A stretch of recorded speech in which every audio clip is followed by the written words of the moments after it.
नमस्कार, मी सविता कुलकर्णी. नागपूर न्यूज 24 मध्ये आपलं सर्वांचं स्वागत आहे मित्रांनो. आज आपल्यासोबत नॅशनल इंटरनॅशनल ओव्हरसीज कन्सल्टन्सीचे डायरेक्टर शांतनू कडू सर आपल्यासोबत आपल्याबरोबर जोडलेले आहे. विशेष बातचीतमध्ये जाणून घेऊया त्यांच्याचकडनं. सर, नागपूर न्यूज 24मध्ये आपलं खूप खूप स्वागत आहे आणि येणाऱ्या इंडिपेंडन्स डेच्या सुद्धा तुम्हाला खूप खूप शुभेच्छा आहेत. आणि सर, हे सांगा की या नॅशनल इंटरनॅशनल ओव्हरसीज कन्सल्टन्सी जी आहे हे नागपुरात ओपन करण्याचा मागचा हेतू काय तुमचा, काय सांगणार? ॲक्च्युली माझं MBBS रशियावरनं झालं आहे आणि 6 वर्ष माझी कंप्लीट झाले आहे. गेल्या फर्स्ट इयरपासनं ज्यावेळेस मी रशियाला गेलो होतो तर त्या टायमाला मला असं वाटलेलं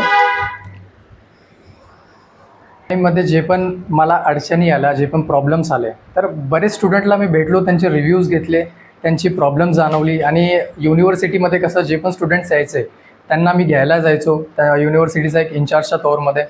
तर मला सगळ्या स्टुडंटपासून रिव्ह्यूज भेटल्या की त्यांना कोणते कोणते प्रॉब्लेम्स आले. आणि कॉन्टॅक्ट्स त्या टायमाला इतके वाढत गेले आपले की आपण असा डिसिजन घेतला की आपण पण हे काम सुरू करूया.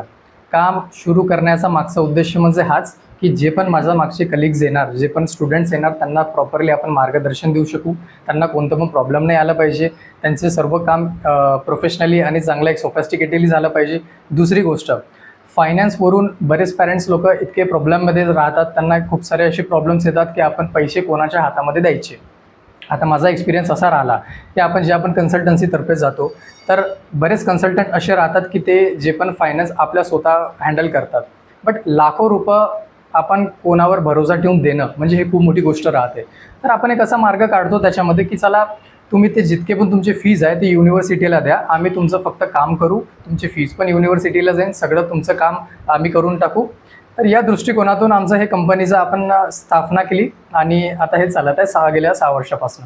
सर, काही विषय जे आहेत ते जे प्रमुख विषय आपले हो, ते जे म्हणजे रशिया वगैरे आपण ते सगळं लिहिलेलं आहे, चर्चेला जाणारे जे प्रमुख विषय आहेत.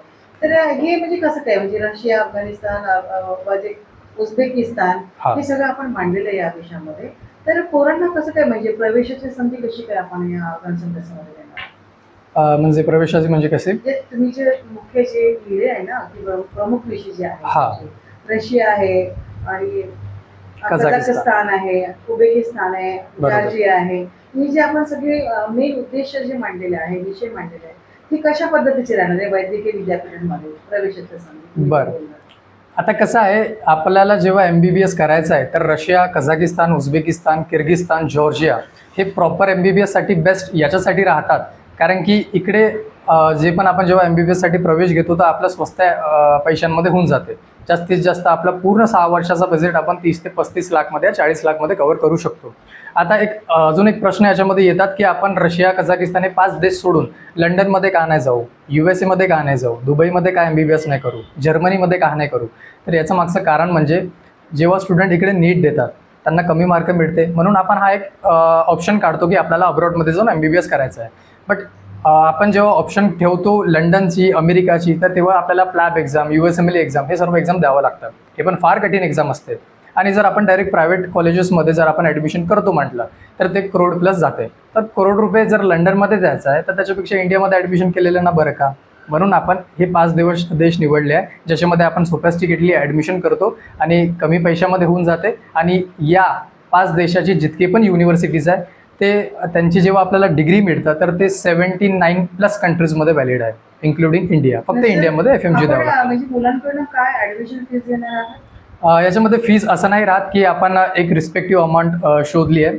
जितके स्टुडंटला कामाचे पैसे लागते, फॉर एक्झाम्पल जसं आता आपण रजिस्ट्रेशन करतो. रजिस्ट्रेशन म्हणजे काय की आपल्याला फॉर्म भरावं लागते का, एक फॉर्मॅलिटी फॉर्म राहते. त्या फॉर्म नंतर त्यांची एक बुकिंग अमाऊंट होऊन जाते की स्टुडंट आता ॲडमिशन करणार आहे. दुसरं असं राहते की त्यांचा आपण विजाचे पैसे घेतो, नॉर्मल डॉक्युमेंटेशनचे पैसे घेतो आणि आपण या कामामध्ये वेळ दिलेला जो पण आपण एक फेवरेबल चार्ज राहते जस्ट तितकाच घेतो आपण. आणि म्हणजे जे की तुम्ही ॲडमिशनचे जे चार्ज अप्लाय करता विद्यार्थ्यांना, तर त्याच्यामध्ये आपण काय काय म्हणजे पोरांसाठी सोयी उपलब्ध करू? बिलकुल, सर्वात आधी आपण स्टुडंटचं रजिस्ट्रेशन करतो. रजिस्ट्रेशन झाल्यानंतर आपण स्टुडंटचा एक मॉक इंटरव्ह्यू कंडक्ट करतो युनिव्हर्सिटीचा. त्याच्यामध्ये त्यांना केमिस्ट्री आणि बायोलॉजीची एक एंट्रन्स एक्झाम राहते, ते द्यावं लागतं. मॉक इंटरव्ह्यूमध्ये पास झाल्यानंतर आपण त्यांचं ॲडमिशन लेटर काढतो ॲडमिशन लेटर झाल्यानंतर आपण त्यांची एक डॉक्युमेंटेशन प्रोसेस करतो, ज्याच्यामध्ये आपल्याला नोटरायझेशन प्रोसेस, रोटरायझेशन प्रोसेस, एम्बेसी, आपल्या दिल्ली एम्बेसी, मॉस्को एम्बेसी, या सर्व एम्बेसीची नॉर्मल डॉक्युमेंटेशन प्रोसेस हे सर्व आपण त्याच्यामध्ये करतो. त्याच्यानंतर आपण स्टुडंटची विजा स्टॅम्पिंग करतो, विजा काढून देतो त्यांना. युनिव्हर्सिटीकडनं आपण इन्व्हिटेशन लेटर अरेंज करून देतो, जेणेकरून स्टुडंट तिकडे डिपार्चरसाठी रेडी राहे. त्याच्यानंतर डिपार्चर सेटिंग करतो. इथेच आपली प्रोसिजर संपत नाही. डिपार्चर झाल्यानंतर आता इंडियामध्ये तुम्ही कुठेही जा, तुमची ॲडमिशन कोणीही करून देणार, पण आपण हटके का बरं आहो? जेव्हा स्टुडंट रशियामध्ये या इतर रिस्पेक्टिव्ह कंट्रीमध्ये पोहोचते, तर तिथे पोहोचल्यानंतर आपण जे त्यांना सर्व्हिस देतो, जसं एअरपोर्टवरती आपण बस घेऊन जाणार, आपल्या टीम मेंबरला पाठवणार, ते त्यांना रिसीव्ह करणार, हॉस्टेलमध्ये गेल्यानंतर त्यांचं रजिस्ट्रेशन करून देणार. मग रशियामध्ये या कोणत्या पण रिस्पेक्टिव्ह कंट्रीमध्ये जेव्हा आपण जातो, तर आपल्याला फुल बॉडी टेस्ट करावं लागतं.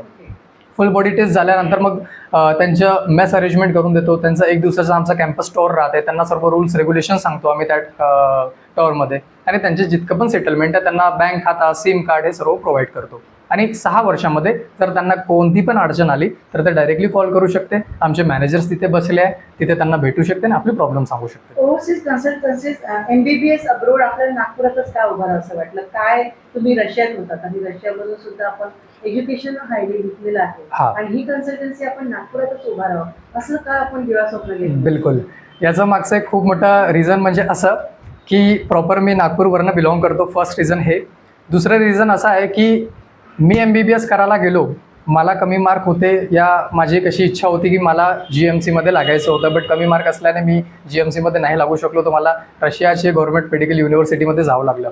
बरेच स्टुडंट आहे जे ड्रीम MBBS घेऊन येतात, बट कमी मार्क असल्यामुळे, आणि इतके सारे प्रॉपर जसं आता हे रीनीटचं झालं आणि खूप सारे असे इश्यू होता, जसं 80,000 to 90,000 गव्हर्नमेंट सीट्स राहते, बाकी इतके लाखो मुलं आहेत, ते करोडो रुपये तर देऊ नाही शकत. तर हे स्पेशली माझी अशी इच्छा राहते की जितके पण स्टुडंट आहे ज्यांना MBBSच करायचं आहे, तर मी त्यांची ड्रीम म्हणजे सक्सेड करण्यामध्ये त्यांची हेल्प करू, म्हणून आपण हे नागपूरमध्ये आपली कन्सल्टन्सी उभी केली, आणि येणाऱ्या टायमामध्ये आपण बाकी क्षेत्रामध्ये पण एक कन्सल्टन्सी ओपन करूया. असं एक मी डोंट माइंड ॲक्च्युली काय आहे की आजकाल कन्सल्टन्सी म्हटलं की या शब्दावरच लोकांचा भर फार असतो, पण काही कन्सल्टन्सी अशा पण आहेत की ज्यांनी कन्सल्टन्सी ओपन केली पण गुंडाळून सगळे बाहेर निघून गेले.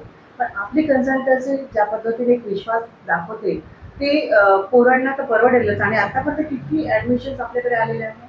आपण या 6 वर्षामध्ये 1000+ ॲडमिशन केले आहे आतापर्यंत. स्थानिक किती झालेले आहेत आतापर्यंत? स्थानिक सगळेच झाले. त्याच्यामधून असे बरेच स्टुडंट राहतात जे गेल्यानंतर म्हणतात आम्हाला वापस जायचं आहे, तर आम्ही त्यांना मग वापस त्यांच्या इकडे सोडून देतो किंवा त्यांचं ते ॲडमिशन कॅन्सल करून देतो. बट मॅक्झिमम पर्सेंटेज रेशो असा राहिला आहे की सर्व स्टुडंट 100% सक्सेस रेशो राहिला आहे त्यांचा. म्हणजे फक्त आउट ऑफ स्टेशनचेच मुलं, राज्यातली मुलं आहेत आपल्याकडे की विदर्भातले पण? ऑल ओव्हर इंडियाचे. हो. विदर्भातले किती आपल्याकडे? विदर्भाचे करीबन 200-250 मुलांची आपण ॲडमिशन केली आहे, आणि विदर्भाचा अलावा म्हणजे महाराष्ट्राचा बाहेरून जे ऑनलाईन मोडमध्ये आपण बरेच स्टुडंटची ॲडमिशन केली आहे ऑल ओव्हर इंडियामध्ये. यांना संधी कुठे कुठे मिळणार आहे वैद्यकीय शिक्षणात हे झालं? यांना जसं आता मी तुम्हाला सांगितलं की इकडनं डिग्री घेतल्यानंतर यांची डिग्री 79+ कंट्रीमध्ये व्हॅलिड राहते. आता जसं इंडियामध्ये आपल्याला FMG एक्झाम द्यावं लागतं, मग आपण इकडे नीट PGची एक्झाम देऊ शकतो. तसंच बरेच कंट्री आहे. काही स्टुडंट असतात ज्यांना सेटल व्हायचे, त्यांना अशी इच्छा राहते की आम्ही सेटल होऊ बाहेर, तर ते ॲग्रिडिटेशन नॉर्मल तिकडली लायसन्स एक्झाम देऊन पण सेटल होऊ शकते आणि आपली PG करू शकते. असं किती वर्षाचा कोर्स असतो? हा 6 वर्षाचा कोर्स आहे. 5 इयर्स आपला कोर्स आणि 1 वर्षाची इंटर्नशिप. ओके. आणि तुमच्याकडनं म्हणजे मार्गदर्शनसाठी म्हणजे किती म्हणजे तासाचं वगैरे काही असतं का, असं की किती वेळ आपण स्टुडंट क्लासमध्ये जातो? सॉरी, क्लासेस वगैरे असतात का याचे? आपल्या इकडे कन्सल्टन्सीमध्ये? हो, तसं आम्ही मार्गदर्शन शिबिर ठेवतो, ज्याच्यामध्ये बरेच स्टुडंट येतात, आणि हे मुफ्त राहते, आणि जे पण स्टुडंट इच्छुक राहते त्यांची आम्ही काउन्सिलिंग पण फ्री ऑफ कॉस्ट करतो. त्यांना पूर्ण समजून सांगतो. त्यांना ॲडमिशन करायची आहे नाही करायची आहे तो त्यांचा पार्ट आहे, बट आमचं जे कर्तव्य आहे ते आम्ही निभावतो. नक्कीच तुमच्या या कन्सल्टन्सीला आमच्या खूप खूप शुभेच्छा. तुम्ही असंच भरभराटीने पुढे जावं, आणि तुमच्या कन्सल्टन्सीला खूप चांगलं जे तुम्ही सांगितलं खूप चांगलं मार्गदर्शन आहे विद्यार्थ्यांसाठी. आणि खरंच आम्ही पण सांगू इच्छितो की आमच्या चॅनलच्या माध्यमातून की ही कन्सल्टन्सी जी आहे एकदम विश्वासाची कन्सल्टन्सी आहे. या आपल्या विदर्भातल्याच युवकांनी ज्या पद्धतीने रशियाला जाऊन जो त्रास केलेला आहे, तो त्रास भोगलेला आहे MBBSमध्ये, तो त्रास आपल्या इथल्या लोकांना होऊ नये यासाठी त्यांनी आपली कन्सल्टन्सी खूप चांगली अशी उभारलेली आणि चांगल्या विचाराने त्यांनी कन्सल्टन्सी जी आहे ती उभारलेली आहे. तर नक्कीच आपण या कन्सल्टन्सीमध्ये येऊन आपलं ॲडमिशनही करावं आणि कन्सल्टन्सी ज्या होऊन गेल्या तो तसं ती कन्सल्टन्सी तशी त्या तशा होत्या, पण ही कन्सल्टन्सी तशी नाही आहे. या कन्सल्टन्सीवरती आपला विश्वास हा सगळ्यांचाच आहे आणि त्या विश्वासानेच आपण या कन्सल्टन्सीमध्ये येऊन भेटही द्यावी आणि आपले ॲडमिशनसुद्धा या कन्सल्टन्सीच्या माध्यमातून करावं. कारण की एकदम सुंदर आणि सुरेख ज्या पद्धतीने आम्हाला संतोष कडू सरांनी आम्हाला माहिती दिली ते खरंच खूपच चांगली माहिती दिलेली आहे आणि मार्गदर्शन शिबिरसुद्धा त्यांनी मोफत इथे ठेवलेलं आहे. आजच्या काळामध्ये कोणी मोफत शिबिरही ठेवत नाही. शिबिर ठेवतात पण त्याच्या मागे पण पैसेच लोक जुमावतात. पण यांनी अगदी मोफत आणि चांगलं मार्गदर्शन विद्यार्थ्यांना मिळावं यासाठी त्यांनी मोफतमध्ये शिबिरसुद्धा ठेवलेलं आहे. तर नक्कीच आपण या कन्सल्टन्सीला भेट द्यावं हीच आम्ही अपेक्षा आपल्या चॅनलच्या माध्यमातून करू आणि तुमच्या कन्सल्टन्सीला खूप खूप विद्यार्थी यावं ह्या शुभेच्छाने मी इथे थांबते.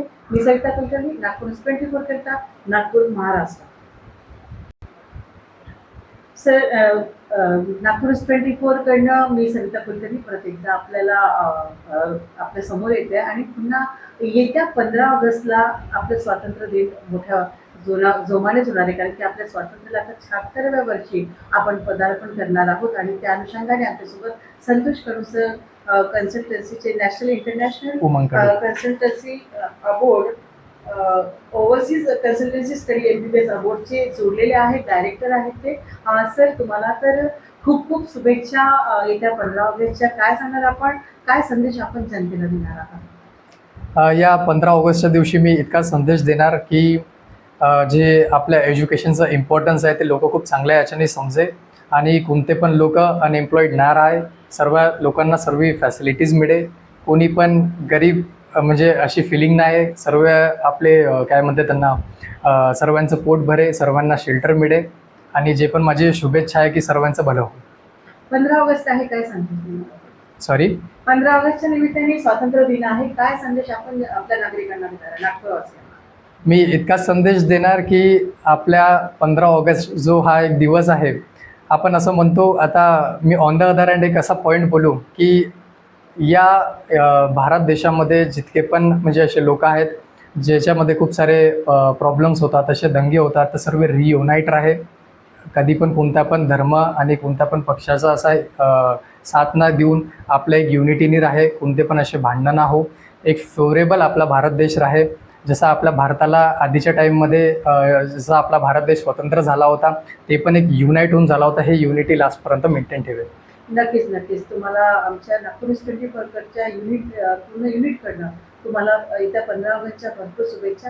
हे होते आमच्यासोबत Suresh Kadu sir, doctor Suresh Kadu sir आणि national international overseas consultancy study MBBS abroad सेंटरचे ते इथे डायरेक्टर पण आहेत आणि ते डॉक्टर पण होते. तर त्यांनी त्याच अनुषंगाने इथे आपल्या विदर्भातल्या मुलांना नव्हे तर अख्ख्या ऑल ओव्हर इंडियातल्या पोरांना सगळं चांगलं म्हणजे शिक्षणही मिळावं आणि त्यांचं चांगलं भलं व्हावं या उद्देशाने त्यांनी कन्सल्टन्सी ओपन केलेली आहे. नक्कीच पुन्हा एकदा आपण या कन्सल्टन्सीला भेट द्यावं हीच सदिच्छा आणि पुन्हा तुम्हाला आमच्या टीमकडनं हार्दिक शुभेच्छा 15 ऑगस्टच्या. सर मी इथेच थांबते. मी सरिता कुलकर्णी, नागपूर 24 करता, नागपूर, महाराष्ट्र.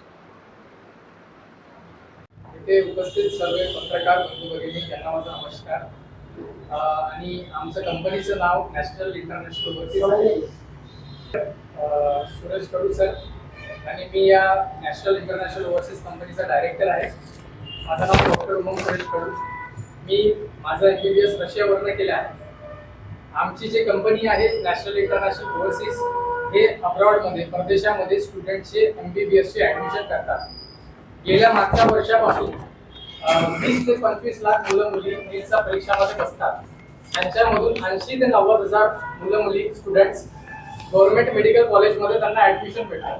बाकीचे मुलं मुली ते सेमी गव्हर्नमेंटमध्ये जातात आणि बाकीचे प्रायव्हेट घेतात. पण इतके सारे जे लाखो स्टुडंट्स आहेत यांनी जे MBBSची मानसिकता घेऊन एंट्रन्स एक्झाम दिलेली आहे ते आपल्या MBBSची जर्नी आणि ड्रीम पूर्ण करू शकत नाही.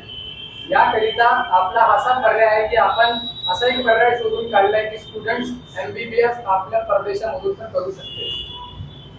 जितके पण स्टुडंट्स आहेत ते वेगवेगळ्या फील्डमध्ये जाऊन जे पण B.Pharm झाला, M.Pharm झाला, BMS झालं ते घेतात. पण त्यांचा मोठं जे MBBS राहते तर त्याच्यासाठी त्यांची ड्रीम कम्प्लीट करण्यासाठी आपण हे कन्सल्टन्सीची स्थापना केली आहे. दुसरं, आम्ही जे फॅसिलिटी प्रोव्हाइड करतो, आमच्या फॅसिलिटीमध्ये असं आहे की सर्वात पहिले स्टुडंटचं इंडियामध्ये युनिव्हर्सिटी सिलेक्शन होते की त्याला कोणत्या देशामध्ये जायचं आहे. त्याच्यानंतर त्यांचं रजिस्ट्रेशन होतात, त्यांचे डॉक्युमेंटेशन, त्यांचं व्हिसा प्रोसिजर, त्यांचं डिपार्चर सेटलमेंट सर्व हे आम्ही करून देतो. इथेच त्यांची जर्नी संपत नाही. फॉरेनमध्ये गेल्यावर त्यांचं पूर्ण सेटलमेंट मी माझ्या माध्यमातून करतो. तसंच फॉरेनमध्ये पण आमचे मॅनेजर्स आहेत जे पूर्ण स्टुडंट तिकडे गेल्यानंतर त्यांचे ऍडमिशन प्रोसिजर, जे पण सेटलमेंट वगैरे सर्व व्यवस्थितपणे करून देतात. दुसरी गोष्ट, आमचं इतका छोट्या गोष्टीपर्यंत लक्ष राहते की रशिया सारख्या देशामध्ये जे थंड देश राहते तिकडे गेल्यावर त्यांचे त्यामध्ये शूज राहिले, जॅकेट्स राहिला, हे पण फॅसिलिटी आम्ही प्रोव्हाइड करतो. 1 दिवसाच्या त्यांचं कॅम्पस स्टोअर असते, त्याच्यामध्ये पूर्ण स्टोअरमध्ये आम्ही त्यांना समजून सांगतो तिकडे रूल्स रेग्युलेशन. म्हणजे सांगण्याचं तात्पर्य एकच की बारीक से बारीक गोष्टापासून आम्ही त्यांच्याकडे लक्ष देतो. दुसरं, आम्ही 5 देशामध्ये ऍडमिशन करतो, जे रशिया, कझाकिस्तान, किर्गिस्तान, उझबेकिस्तान आणि जॉर्जिया. आम्ही रशियाचे पॉवर बेस होल्ड करतो. रशियाचे 2 ते 3 युनिव्हर्सिटीचे आम्ही ऑफिशियल पार्टनर आहोत, जेणेकरून तिकडे आम्ही डायरेक्ट ऍडमिशन करू शकतो. स्टुडंटला जे पण अडचणी येणार ते आम्ही सक्षम आहोत, त्यांचे जे पण प्रॉब्लेम्स आहेत ते आम्ही फेस करून त्याच्यावरती ऍक्शन घेऊ. माझा MBBS रशियामधला झालाय. 6 वर्ष मी रशियामध्ये राहिलो. रशियामध्ये गेल्यावर मला जे होम सिकनेस झाली, मला जे पण छोट्या मोठ्या अडचणी आल्या, जे पण प्रॉब्लेम झाले, तर त्याच्यानंतर जे पण माझ्या मागून कलिग्स येणार, माझं असं मोठं होतं की त्यांना असं 1% प्रॉब्लेम न व्हावं. त्याकरिता आपण या NI ओव्हरसीज कन्सल्टन्सीची स्थापना केली आणि गेल्या 6 वर्षापासून आपण सर्व स्टुडंटला सेवा देतो. दुसरं, आमचं उद्देश आणि मोठं हेच आहे की आम्ही युनिव्हर्सिटीसाठी स्टुडंट नाही, बल्कि स्टुडंटसाठी एक चांगली युनिव्हर्सिटी सजेस्ट करतो आणि बाकी लोकांचे जिथे सर्व्हिस संपतात तिथे आमची जबाबदारी सुरू होते. दुसरं, माझं जे पर्सनल एक्सपिरियन्स राहिलं तिथे, माझ्या पर्सनल एक्सपिरियन्सला मी डोक्यामध्ये जे पण स्टुडंट्स आहेत त्यांना चांगली फॅसिलिटी देतो आणि तिथे त्यांना कोणता पण प्रॉब्लेम होऊ देतो. ज्या लोकांचे ड्रीम आहे की त्यांना फक्त MBBSच करायचं आहे, काही ग्रामीण लोकांचे जे बिचारे मुलं आहेत, लाखो मुलं अशी आहे की ज्यांना MBBS ची ड्रीम घेऊन ते इकडे एंट्रन्स एक्झाम देतात, पण ते आपली ड्रीम शक्य करू शकत नाही, बिकॉज 80 ते 90,000 सीट आहे. ते पण काय करतात, सेमी गव्हर्नमेंट ते ज्याला चांगले मार्क आहे तिथं घेणार, बट प्रायव्हेट मध्ये करोडो रुपये लागतात. करोडो रुपये मिडल क्लास व्यक्ती देऊ शकत नाही. तर 25 ते 30 लाख रुपयामध्ये एक असा ऑप्शन आहे की आपण परदेशामध्ये जाऊन MBBS करू शकतो आणि हा पर्याय आपण काढला आहे त्यांच्यासाठी. तर का बरं आपण तिकडे नाही जाऊ? याकरिता आपण हे पण सेवा आपण स्टार्ट केली.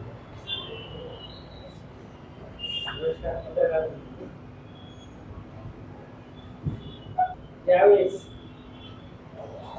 मला माझ्या मुलाचं ऍडमिशन करायचं होतं MBBS ला, माझं ड्रीम होतं माझा मुलगा MBBS व्हायला पाहिजे आणि इंडियामध्ये ते शक्य नव्हतं मला माझ्याकरता.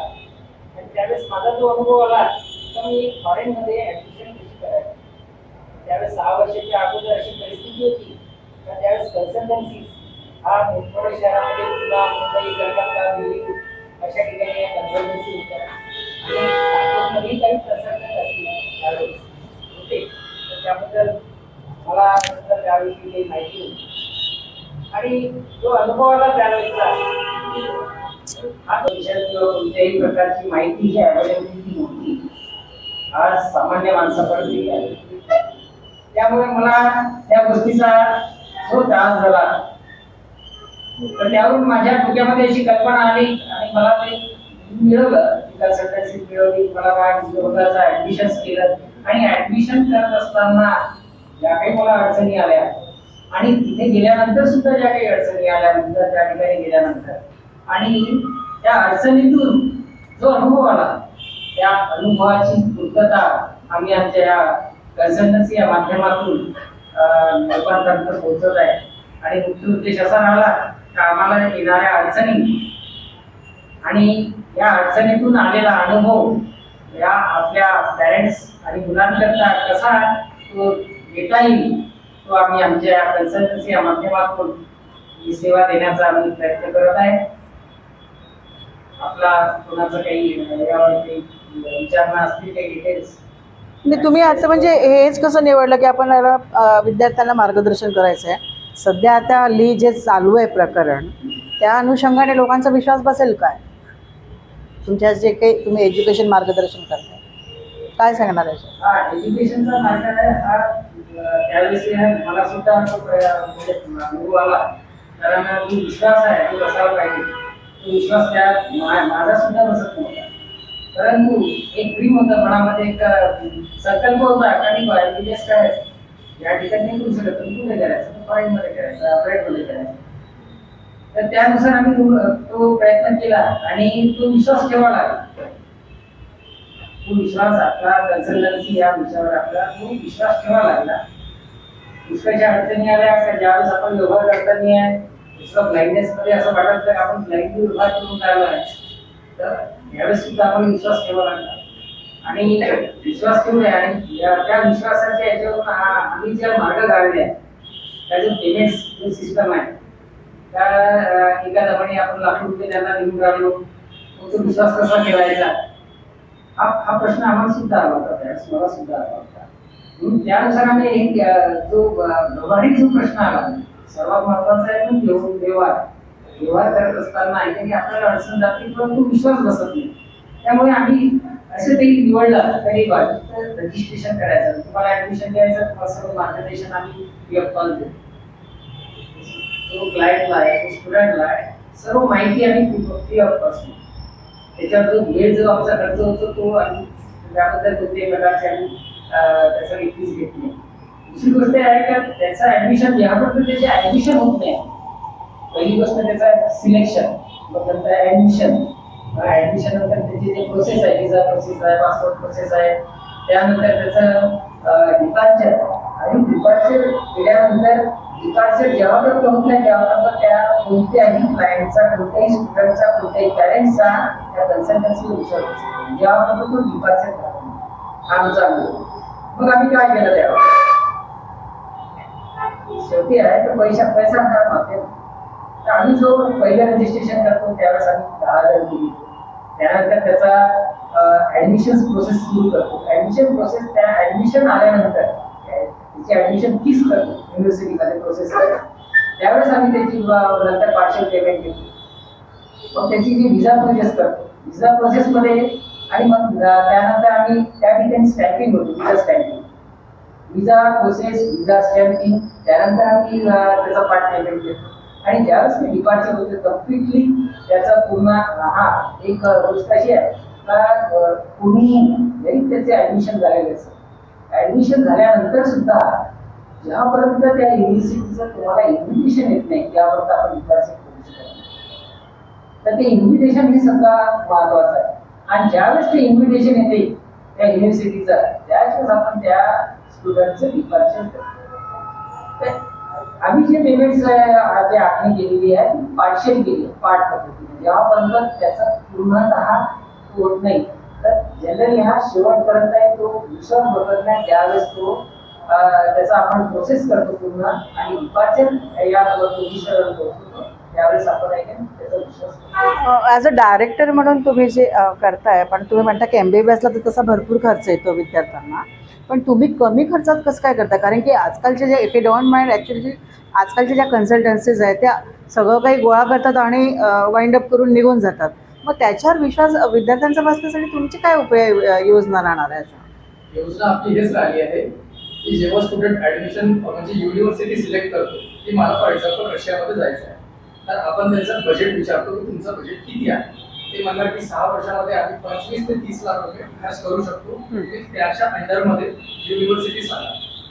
पण आता आम्ही युनिव्हर्सिटी तेच सांगू जे NMC WHO रेकॉग्नाइज असेल, जे युनिव्हर्सिटीमध्ये प्रॉपर इंडियन बेस असेल, प्रॉपर हॉस्टेल फॅसिलिटी असेल, जे पण मुली वगैरे जातात त्यांच्यासाठी एक सिक्युअर्ड एन्व्हायरमेंट असेल, तिथेच आपण ऍडमिशन त्यांना सजेस्ट करतो. आता जे पेमेंट प्लॅन तुम्ही मला विचारलं त्याच्यामध्ये पेमेंट प्लॅन असं नाही ना, आम्ही कोणतेही युनिव्हर्सिटी फीस आमच्याकडे घेत नाही. युनिव्हर्सिटीचे स्वतःचे अकाउंट्स असतात किंवा student in the form of dollar ते पैसे युनिव्हर्सिटीमध्ये घेऊन जातात आणि तिकडे युनिव्हर्सिटीमध्ये मॅनेजमेंटच्या हातात पैसे देतात, त्यांना रिसिप्ट सुद्धा मिळते. फर्स्ट इयरमध्ये. सेकंड इयरमध्ये आता पॅरेंट्स लोक काही पॅरेंट्स लोक लोन काढतात, तर सेकंड इयर पासून टू 6th इयर पर्यंत आम्ही टप्प्यामध्ये ते पैशाचा त्यांचा व्यवहार करतो. जसं आता 3 लाख फीज आहे, तर 1.5 लाख तुम्ही या 6 महिन्यामध्ये द्या, 1.5 लाख नंतर 6 महिन्यामध्ये द्या, तुमची फीज कम्प्लीट. नाही, त्यांना जर कॉन्फिडन्स बसण्यासाठी म्हणून तुमचं सर्टिफाईड काय राहतंय?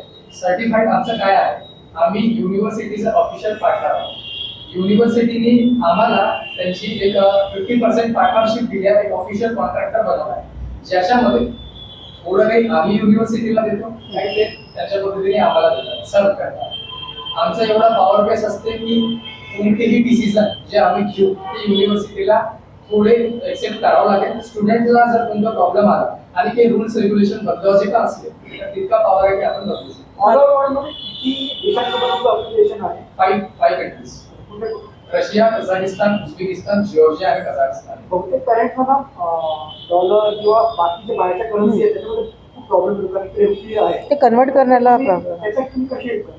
ते पण फॅसिलिटी आपण प्रोव्हाइड करतो. आता रशियामध्ये रुबल चालतं, ठीक आहे, कझाकिस्तानमध्ये टेंगे चालतं. आता कझाकिस्तानची 25 ते 30 लाख फीस जर आपण टेंगेमध्ये कॅल्क्युलेट करू तर ते 2 ते 3 करोड हिसाब असेल, पॅरेंट्स लोकांना नाही समजत. आणि याच गोष्टीमध्ये कोणता पण कन्सल्टंट आहे जो फॉरेस्ट कन्सल्टंट आहे तो गोल्ड करू शकतो. याकरिता आपण असा एक सोल्युशन काढला की आता गुगलवरती आजकाल आपल्याला सर्व दिसते. जर मला आता कोणत्या पण स्टुडंटची ऍडमिशन करायची, माझ्याकडे पॅरेंट्स बसले आहेत, त्यांना 25 ते 30 लाख रुपये मी हिशोब सांगितला. आता त्याला ते म्हणणार की मला INR मध्ये सांगा, तिथेच आपण गुगल त्याचे ट्रान्सलेट करतो आपण, त्याच्यावरती डायरेक्टली तो 35 ते 36 लाख पर्यंतचा बजेट निघून जातो. मग आपण त्याला डिस्ट्रीब्यूट करून सांगतो की इतका तुमचा इकडे जाणार, इतका तिकडे जाणार, अशा एक स्टेप बाय स्टेप प्रोसिजर होतात. मग आतापर्यंत ऑनलाईन तुमचे हे रजिस्ट्रेशन राहील की ऑफलाईन राहणार आहे? ऑनलाईन किती झाले आतापर्यंत? प्रोसिजर काय म्हणजे तुमच्याकडे जर स्टुडंट आला तर त्याला कुठल्या फॉर्मॅलिटीज कराव्या? त्याला फॉर्मॅलिटीज म्हणजे इतकंच करावं लागेल, त्यांचे 4 ते 5 डॉक्युमेंट आम्हाला द्यावं लागेल. ओरिजिनल आधार कार्ड, तुमचा पासपोर्ट, तुमचं 12th मार्कशीट, एक विजासाठी फोटो आणि तुमचा नीट स्कोर कार्ड. या 5 डॉक्युमेंटमध्ये आम्ही ऍडमिशन करतो. हे डॉक्युमेंटची स्टॅम्पिंग होते, रोटरायझेशन होते. दिल्ली एम्बेसी, मॉस्को एम्बेसी दोन्ही जागेवर आमचे डॉक्युमेंटेशन प्रोसेस होतात. हे प्रोसेस संपल्यानंतर मग आम्ही विजासाठी हे सगळे डॉक्युमेंटेशनची जबाबदारी आमची असते. स्टुडंटला फक्त आमच्याकडे येणं आहे, थोडा ट्रस्ट ठेवणं आहे, बाकी सगळं प्रोसिजर आम्ही त्याची करून देतो. त्याच्यामध्ये पेमेंट करायची पण कोणता रिस्क नाही राहत. आता आजच्या टाइमामध्ये लाखो रुपये तुम्ही कोणत्या कन्सल्टंटच्या हातात देणं पण रिस्क आहे. तर आम्ही स्टार्टिंगमध्ये तुम्हाला त्यांनी सांगितलं की 10,000 रुपये आम्ही जे रजिस्ट्रेशन चार्जेस घेतो, बाकीचा जो चार्ज आहे जेव्हा त्यांची पूर्ण ऍडमिशन होईल स्टेप बाय स्टेप ते पेमेंट्स वगैरे येतात आणि जोपर्यंत स्टुडंट जात नाही तोपर्यंत आम्ही पण आमचं कन्सल्टेशन पेमेंट बॅलन्स करतो, जेणेकरून त्यांना पण सपोर्ट करायला पाहिजे. मग आतापर्यंत काही ऍडमिशन्स वगैरे आल्या का? हो, ऍडमिशन होतात आपले. आता या 6 वर्षाच्या जर्नीमध्ये 1,000 ऍडमिशन झाले. आता या वर्षी पण आपले ऍडमिशन्स आहेत. बरेच युनिव्हर्सिटीचे आपण ऑफिशियल टेंडर घेतले, कॉन्ट्रॅक्टरशिप घेतली आहे. जसं रशियामध्ये Altai state medical university, Kazan state medical university आणि चीना स्टेट मेडिकल युनिव्हर्सिटी, या 3 युनिव्हर्सिटीचे आपण ऑफिशियल पार्टनर आहोत. तिथे आपले हॉस्टेल्स आहेत, आपले इंडियन मेस आहेत. स्टुडंटला आपण आपल्यातर्फे आणि युनिव्हर्सिटीतर्फे कोणतीही प्रॉब्लेम या अडचण होते नाही, हे जबाबदारी आमची असते. तुम्ही फीज घेता त्याच्यात सगळं आलं का? त्याच्यामध्ये सगळं हॉस्टेल वगैरे पासून हे सगळं? 2 स्ट्रक्चर असतात. एक तुमचं युनिव्हर्सिटीचा जो पूर्ण तिकडे जाणार आणि एक आमचा स्ट्रक्चर जो मिनिमम मार्केटपेक्षा आम्ही कमी ठेवतो आणि ते पण स्टेप बाय स्टेप घेतो. तर एक म्हणायचं जेव्हा रशियामध्ये कोणाला नाही, जेव्हा स्टुडंट रशियामध्ये 6व्या वर्षामध्ये असतो आणि 6व्या वर्षानंतर जेव्हा त्याला डिग्री मिळते, तर डिग्री मिळण्या अगोदर त्याची ॲक्रिडिटेशन एक्झाम होते. ॲक्रिडिटेशन म्हणजे लायसनिंग एक्झाम होते, जे आपल्याला रशियामध्ये पण द्यावं लागतं. ते एक्झाममध्ये तुमची प्रॅक्टिकल होणार, तुमचं थ्योरी होणार, तुमचं MCQ होणार. आता ते एक्झाम दिल्यानंतर तुम्हाला डिग्री मिळेल. मग जेव्हा तुम्ही इंडियामध्ये येता तर तुम्हाला FMG नावाची एक्झाम करावी लागते. FMG एक्झाम एक स्क्रीनिंग टेस्ट आहे की तुम्हाला 300 मार्काची परीक्षा आहे. 150 मार्क तुम्हाला स्कोर करायचे आहे. 150 मार्काच्या वरती तुम्ही स्कोर केले तर तुम्ही इकडे लायसन्स तुम्हाला मिळेल. हा रेशिओ कसा आहे, आता याचा पण रेशिओ तुम्हाला सांगतो. सर्वात जास्त हे सेल्फ स्टडीवर रेफर करते. हे माझं पर्सनल ओपिनियन आहे 6 वर्षाचं, की तुम्ही जेव्हा फॉरेनमध्ये जाता तर हे स्टुडंटला मेंटली प्रिपेअर होऊन जायचं आहे की मला आपण तिथे अभ्यासासाठी जातो. अब्रॉड देश म्हणजे फ्रीडम, इंडिपेंडेंस, कोणी आपल्याला रोखणारा नाही. तर ते सेल्फ स्टडीने आपल्याला मॅटर करतं. हा, आता एक तुमचा जो सवाल आहे याच्यावर मी नेमकं उत्तर देतो. पहिलं टर्म जे आहे, पहिल्या टर्म मध्ये जे स्टुडंट सिलेक्ट झाले, ज्यांना 150 मार्क भेटले आहे, तर ते मग त्यांना 150 पेक्षा जर त्यांना कमी मिळाले तर मग ते नेक्स्ट एक्झामसाठी अपेअर करणार. मग त्याच्यामध्ये नाही मिळालं मग परत ते अपेअर करणार. तर 2 ते 3 टप्प्यामध्ये स्टुडंट क्वालिफाय करू शकतो. हा माझा एक्सपिरियन्स राहिला आजपर्यंत. ठीक आहे सर.